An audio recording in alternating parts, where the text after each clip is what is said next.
안녕하세요, 루시입니다. 오늘도 만만찮게 덥네요. 자, 저는 주 3일, 주 4일 근무자. 이번 주에는 저는 주 4일 근무하거든요. 그래서 오늘까지, 내일까지 휴식입니다. 여러분들 어떻게 지내세요? 너무너무 덥습니다. 더위 잘 견디시기 바랍니다. 곧 가을이 올 테니까요. 영원한 건 없잖아요. 그쵸? 저는 오늘 여러분들과 무슨 얘기 나눠보고 싶냐면요. 그동안에 제가 구제, 빈티지 가게, 또 시식, 이런 거 얘기했었는데, 이번에는 조금 안 된 얘기? 적응 못한 이야기? 네, 그거에 대해서 이야기 나눠보고 싶습니다. 네, 언니네 동네에서는 회사가 되게 많았어요. 식품회사부터 제약회사, 화장품회사, 엄청나게 많았어요. 충청북도는. 그래서 제가 그 중에 통구버스가 있는 화장품 회사를 갔습니다. 제 생각에는 그래, 화장품 회사는 나하고 엄청 잘 맞을 거야 라고 생각하고 갔어요. 그리고 이제 거기 갔을 때 일일 알바로 갔거든요. 일일 알바로 갔는데 거기에 저랑 같이 간 사람이 5명이었어요. 3명은 정말 우리가 이제 그 자리에서 이력서를 다 썼는데 다 대졸이에요. 2명은 중국 사람들이었어요. 그런데 이 사람들의 공통점은 다 쿠팡에서 일을 했던 사람들이었어요. 그러니까 쿠팡 경험을 하고 화장품 이제 회사로 온 거죠. 그래서 저는 포장반이다. 그래서 쉽겠지 라고 생각하고 들어갔습니다. 와, 정말 첫날부터 이건 장난이 아니었어요. 제가 54년간 살면서 제 인생이 가장 힘들었던 알바, 화장품 알바입니다. 이게 전부 자동화 시스템이 돼가지고 전부 립스틱 하나도 탁탁탁탁 이렇게 딱 맞춰서 착착착착착착착 기계로 쫙 나와요. 기계의 효율을 높이기 위해서 최고치로 올리겠죠. 그럼 화장품 립스틱이 쫙 나와요. 쉬지도 않고 나오죠.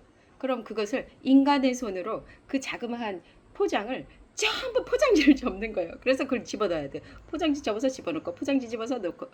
와, 진짜 손이 빛의 속도로 빨라지더라고요. 근데 맨 처음에 거기 이제 조장이라는 분이 저를 딱 보더니, 아니 김영희 씨는 그 전에 뭐 해봤어요? 이거 해봤어요? 그래서 제가 저 미용했기 때문에 잘할 수 있어요. 그랬더니 미용이라니 이러더라고요. 그래서 뭐야 저 여자 이러고 이제 제가 나는 할 수 있다 막 이러면서 이제 의욕에 뿜뿜해갖고 갔는데 와, 정말 힘들었어요. 그래갖고 저는 가는 곳마다 저를 싫어했어요. 왜냐면 이제 손이 늦으니까 자기네 그 라인에서 자꾸만 틀려지는 거예요. 그래서 이 사람과 이 옆에 사람들이 저 때문에 일을 더 많이 하게 되는 거예요. 자꾸 밀리고. 그래서 저는 결국 그 라인에서 투입해서 빠져나왔어요. 빠져나와갖고 뭘 했냐면 그 제품들이 전부 다 나오면 이제 그 레일을 타고 쫙 나오잖아요. 그럼 그걸 전부 탁 잡아서 한번 6개면 6개, 7개면 7개 잡아서 그걸 소박스에 이제 또 집어넣는 일을 했어요. 소박스에 집어넣고 그럼 그걸 다시 큰 박스에 다시 넣고 그러고 나서 그거 이렇게 버튼 누르면 바코드 나오거든요. 이제 그걸 또 붙이고 그래서 적재를 하고 이제 그런 일을 계속 반복해서 했어요. 근데 그 일은 오히려 그 조그만 박스를 막 이렇게 접는 것보다는 저에겐 쉬웠어요. 그렇지만 그거 역시 너무나 혼자서 많은 일을 하고 있기 때문에 밀리기 일쑤였어요. 진짜 막 그거 하면 제가 밀리면 막 화장품이 전부 포장돼서 나오는 게 제가 빨리빨리 못 채우면 거기서 막 떨어지는 거예요. 떨어지면 다 깨지잖아요. 아, 정말 저는 그때 50견이어서 제가 힘들어서 도미니카에서 나왔는데 하루 종일 이러고 그랬어요. 하루 종일 이러고. 왜냐면 너무 긴장을 해가지고 이거를 어떻게 할 수가 없었어요. 와, 화장실도 못 가죠, 당연히. 화장실 못 가. 그리고 휴식 시간이 있는데 휴식 시간에 나갔다 공장이 어마무시하게 커요. 어마무시하게 큰데 거기서 휴식 잠깐 정말 10분 하고 화장실 갔다 오고 그러면 바로 또 일하러 가야 돼요. 그리고 또 점심시간 1시간. 또 공장에서 식당이 멀어요. 그럼 그 식당 가서 밥 먹고 들어와서 커피 마시고 그럼 또 바로 투입돼요. 야, 진짜 숨 쉴 틈 없이 저 8시간, 9시간 일했군요. 9시간 일해서 83,000원. 그렇죠. 통근버스도 있고 그러니까 저는 언니 눈치 보여서 우리 언니가 하도 구박을 해서 이제 다녔어요. 다녔는데 또 느낀 점은 뭐였냐면 통근버스를 딱 타면 이제 진짜 그 사람들이 쿠팡이랑 똑같아요. 막 청주 막 이런 데서도 와요. 되게 먼 데까지 1시간 걸리는 거리서도 안양에서도 온다고 해요. 저 깜짝 놀랐어요. 대부분의 사람들이 우즈베키스탄 사람들이었어요. 그럼 그분들은 이제 한국에 와서 이주해서 살 고려인들. 그래서 한국말도 좀 하면서, 그리고 또 기본적으로 그분들은 어렸을 때부터 이렇게 양고기 먹고 자란 분들이라 좀 신체가 튼튼하고, 그리고 정신 상태가 그렇잖아요. 한국에서 이거 아니면 안 된다라는, 우리는 여기서 먹고 살아야 된다라는 아주 절박함 때문에 그 일을 굉장히 잘하고 또 젊어요, 다들. 그래서 빠릿빠릿하고 이제 그 사람들을 많이 쓰죠. 근데 이제 저는 정말 열심히 했거든요. 정말 열심히 하고, 저는 눈치를 참 많이 보는 사람이기 때문에 타인에게 피해 주지 않으려고 아무리 내가 애쓰면 애쓸수록 이게 긴장을 해가지고 더 안 되는 거예요. 긴장하면 이게 마음으로 진짜 막 빨리 하고 싶은데 긴장을 하니까 더 안 돼요. 그래서 막 사람들이 급기야는 저 언니랑 일하기 싫어요 라고 말하기도 하고, 또 막 노골적으로 아니 이 사람이랑 일하면 우리는 아무것도 못한다, 이 사람 때문에, 이 사람 일을 우리가 같이 해야 되기 때문에, 막 해서 저는 정말 여기저기서 밀려나기 시작했어요. 그러다가 이제 사람들이 이제, 그래도 저는 꿋꿋이 일했죠. 갈 데가 없으니까. 그랬더니 그분 중에 이제 사람들이 가끔씩 이제 저한테 물어요. 몇 살이에요? 정말 한국에 와서 제일 많이 듣는 건 몇 살이에요? 몇 살이에요? 그래서 제가 뭐 54입니다. 나보다 언니네? 이제 그런 그 사람들의 얼굴을 보고 저는 깜짝 놀랐어요. 아니, 나보다 훨씬 나이 들어 보이는 저 사람이 나보다 동생이란 말인가? 제가 제 주제 파악을 못해서 그런지 모르겠지만, 그러면서 사람들이 저보고 그랬어요. 보기보다 나이가 많네요. 이제 막 그런다든지, 또 어떤 분 저한테서 이런 데서 여기서 일할 사람은 아닌 것 같아요. 막 이렇게. 제가 참 어디 가도 환경 친화적인 사람이거든요. 절에 가면 여기 한 3년 전부터 계셨던 분 같다. 뭐 또 구제 옷집에서는 거기 원래 우리 이모가 거기서 일했던 사람 같다. 이모 왜 그렇게 잘 어울려요? 라든지. 그리고 시식 알바 가면 시식 처음 해본 사람 맞아요 라고 할 정도로 저는 환경 적응에 뛰어난 사람인데, 거기만큼은 적응을 못 하겠는 거예요. 그리고 너무나 이게 환경이 얼마나 중요한지는 저를 알게 됐어요. 왜냐하면 통근버스를 타면 사람들이 아무도 인사 안 해요. 정말 저는 인사한 사람, 통근버스를 타는 사람들이 아무도 인사를 안 한다는 거예요.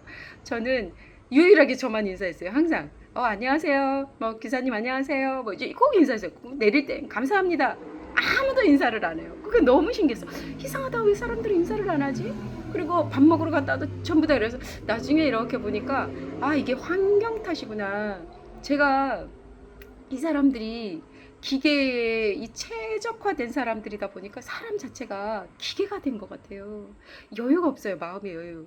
빨리 마치고 빨리 이 기계에 맞춰서 빨리 움직여야 되기 때문에 인간의 마음이라는 게 감정이라는 게 끼어들 수가 없어요. 그러고 나면 정말 퇴근할 때 되면 널치가 나는 거죠. 너무 피곤해서 다들 기절해 있는 거예요. 정말 그 사람들 거기서 막 10년 한 사람도 있다 그래요. 그래서 이제 진짜 거기서는 조금만 이제 못하면 막 뭐라 그래요. 그걸 이제 흔히들 말하는 텃세라 그러죠. 이제 같이 일하는 중에 굉장히 텃세에 밀려요. 저 굉장히 밀렸어요. 그렇지만 뭐 저는 뭐 꿋꿋이 모르겠다. 그래도 그냥 매일매일 갔어요. 그런데 이제 한 2주를 다니고 나니까 저보고 계속 잔업을 하라 그러는 거예요. 이게 지금 K뷰티가 수출이 너무 많이 되니까 다들 잔업을 해야 된대요. 그 힘든 일을 2시간씩 더 한 거예요. 그래서 진짜 그렇게 열심히 3주를 다녔답니다. 3주를. 그리고 거기서 느낀 건 그러니까 환경이 인간에게 미치는 영향. 정말 그건 대단해요. 왜냐하면 저는 해발 800에 있는 축서사에서 도 닦다 내려갔거든요. 도 닦다 내려갔는데, 거기서는 전부 뭐 묻지도 따지지 않고 속사에서 네가 뭘 했는지 이런 거 관심도 없고 전부 보살님 성불하십시오, 전부 그러기만 하잖아요. 그러니까 전부 그냥 성불하십시오, 감사합니다, 뭐 이러기만 계속 이렇게 막 상대를 존중하는 곳에 있다가 갑자기 화장품은 거기는 지하 2층이에요. 해발 800 고지에 있다가 갑자기 지하 2층으로 딱 내려가서, 공장에서 일을 했더니 그것도 창문도 하나도 없는 갇혀있는 그 컨테이너, 그 대형 컨테이너 박스에서 일을 하니까, 그리고 기계에 착착착착착 착착착착 맞춰지는 사람이 곧 로봇화가 되고 기계화가 되는 그곳에서 있으니까 거기 조장님이 저를 어떻게 부르냐면 영애야 이렇게 불러요. 영애야 이쪽으로 와. 영애야 저쪽으로 가. 영애야 저쪽 5조. 영애야 8조. 막 이런 식으로 저를 보내요. 저는 어디 소속돼 있는 조가 아니고 일일 아르바이트생이었기 때문에 어디든 잡일을 저를 부르는 거예요. 그러니까 거기에 이제 소속돼 있는 규정 멤버들은 그 일이 하기 싫어요. 자기네가 익숙한 거 그것은 그냥 자기네끼리 조를 탁 짜서 거기에서 자기네끼리 일을 해요. 그런데 이제 저 같은 사람은 여기저기서 막 뜨내기로 부르는 거예요. 근데 그걸 저를 막 영애야라고 부르는 거예요. 그래서 참 처음에 너무 웃겼어요. 저 사람들이 내가 그렇게 어려 보이나? 내가 그렇게 동안인가? 그래서 저렇게 나한테 영애야라고 부르나? 라고 했지만 이것은 환경인 것 같아요. 거기 있는 사람들이 하나같이 좀 무뚝뚝하고 거칠고 좀 되게 화가 많았어요. 왜냐면 빨리빨리 해야 되니까. 그래서 야 정말 사람들이 환경이 엄청 중요하구나. 환경에 맞춰서 사람이 달라지기 때문에 그래서 공부 잘하려면 애들이 대치동으로 가야 되고 맹모 삼천지교 어머 제가 문자를 쓰네요. 그런 거 정말 그때 저는 화가 나지가 않고 그냥 아 이 환경이 사람을 만드는구나 이제 그랬어요. 그리고 제가 그때 3주를 버텼는데 사람들이 저보고서 제법 버티는데? 라고 막 그러는 거예요. 구세어라 영애씨 제법 버티네요. 이런 식으로. 그래서 저는 늘 그냥 웃었어요. 예 감사합니다 뭐 이제 그러고 그랬는데 정말 막 잔업과 이런 거를 막 하다 보니까 어느 날 셋째 주 된 월요일 출근하고 둘째 날 와 그리고 마지막 일했던 게 이 5개의 그 갈색 그러니까 에스로더 갈색병 에센스라고 보면 되죠. 그 5개짜리를 이 소포장에다 넣은 거 이거를 계속 옮기는 거예요. 계속 옮기는데 거기 전광판에 제가 몇 개를 옮겼는지 나오거든요. 하루 종일 제가 3,800개를 옮겼어요. 이렇게 이거를 그랬더니 거기 조장이 와서 그러는 거예요. 아니 이 사람한테 이 초짜한테다가 이걸 하루 종일 맡기면 어떡해? 큰일 나. 이제 그러는 거예요. 그랬더니 거기에 있던 이제 그 조를 맡고 있는 사람이 있어요. 이 언니는 저쪽에 다른 걸 시켜줬는데 그게 이제 또 뒤에 보면 화장품 보면 뒤에 이렇게 갈색병 뒤에 보면 읽어야 되거든요. 제가 눈이 노안이라 안 보이는 거예요. 그거 못해서 결국 이걸로 다시 왔어요. 이러는 거. 그래서 제가 거기를 하루에 8시간을 꼬박 이거를 3,700개를 옮겨 똑같은 동작을 서서 한번 생각해 보세요. 저는 처음에는 이것은 헬스다. 여기는 운동하는 곳이다. 막 이렇게 생각하면서 제가 했었는데 그날은 제가 할 때 딱 느꼈어요. 이제 내가 곧 맛이 갈 것 같다. 이제 한계가 왔다라는 생각을 딱 했습니다. 그런데 그 다음날 아침 정말 그날 저녁은 입맛도 다 떨어지더라고요. 밥도 먹기 싫었어요. 너무 힘이 들어가지고 한 동작만 너무 오래 해가지고. 그런데 그 다음날 아침에 이제 출근하려고 딱 뜨는데 집 전체가 도는 거예요. 제가 이제 너무 피곤하고 기가 소진되면 이렇게 방이 막 빙빙 돌거든요. 그 어지럼증이 저를 찾아온 거예요. 막 돌기 시작하면서 막 토할 것 같고 막 그냥 막 죽겠는 거예요. 그래서 그때 그날부로 제가 이제 출근을 못하겠다고 문자를 넣고 출근을 못했습니다. 그러면서 저는 제가 또 한편으로는 야 내 체력이 이것밖에 안 되나 라는 생각도 했고 여기가 내 한계구나 억지로 밀어붙였다가는 내가 병나겠다 그리고 싶어서 이제 한의원에 갔습니다. 침 맞으러. 이제 체했다고 속이 그날 너무 안 좋았거든요. 어지러움은 조금 나아졌는데 이게 너무 속이 안 좋아서 갔더니 위가 안 좋은 게 아니라 간이 화가 났답니다. 간에 열이 차서 한의원에서 침을 놔줬어요. 아이 참. 그러고 3주 하고 화장품 공장에 1일 알바 1일 알바가 아니죠. 3주 알바했으니까 제가 그 5명 중에 같이 입사했었던 5명 중에 제가 최고로 잘 버텼어요. 3일 그러니까 하루 하고 한 학생 그만두고 2명은 3일 뒤에 그만두고 중국 언니들 2명은 일주일 하고 그만뒀어요. 그러면서 하는 말 여기 텃세가 너무 세고 어떻게 무슨 일이 쿠팡보다 더 힘드냐 라고 하면서 다 그만뒀어요. 진짜 끝까지 버틴 게 저였거든요. 3주 버티고 저는 그만뒀습니다. 정말 제 인생에 가장 힘들었던 정말 알바였어요. 진짜 여러분들 혹시라도 근처에 화장품 회사 있어서 가신다 하면 마음 갖고 단단히 하셔야 될 겁니다. 아니면 저는 이제 손이 좀 굳은 편이라 그런지 몰라도 손이 되게 유연하고 이 손이 유연한 사람이 있거든요. 저는 이렇게 손이 굳었어요. 이렇게 좀 저희 집안이 다 그렇더라고요. 지금 저만 그런 줄 알았더니 저희 언니도 그렇더라고요. 집안 내력인가 봐요. 이런 사람들 화장품 포장만 못 가요. 이게 손이 이렇게 확 활처럼 휘는 사람들 있죠. 왜 활처럼 휘는 사람들 그런 사람들께 강력 추천합니다. 그리고 하루 종일 서 있어야 되기 때문에 정말 그리고 움직일 수가 없어요. 딱 그 자리. 스티커 붙이는 사람은 계속 그 스티커만 붙여야 되고 정말 그 노가다의 노가다 아니지. 일의 강도가 너무나 높습니다. 그러고 돈은 참 작아요. 그러니까 여러분들 화장품 회사 진짜 말은 너무나 예쁘죠. 화장품 너무 좋겠다. 근데 일은 정말 힘들었고 정말 인간이 기계화되고 로봇화되고 거기 같이 일하는 사람들이 굉장히 마음이 삭막해요. 기계화돼요.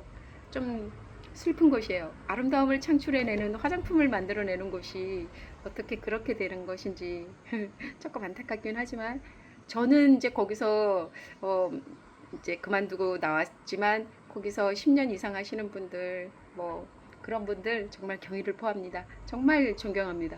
여러분들 항상 건강하시고 정말 아프지 마시고 거기서 건강하게 잘 보내시기 바랍니다. 그리고 저한테 뭐 영애야 뭐 이렇게 불렀던 조장님 저 사실 나이 많아요. 그렇다고 해서 제가 뭐 화난 거 아닙니다. 왜냐하면 저는 그냥 내가 동안이구나 절대 동안이구나 라고 생각하면서 스스로 그냥 웃으면서 그냥 넘어갔어요. 별로 따지고 싶은 마음 같은 거 없었거든요.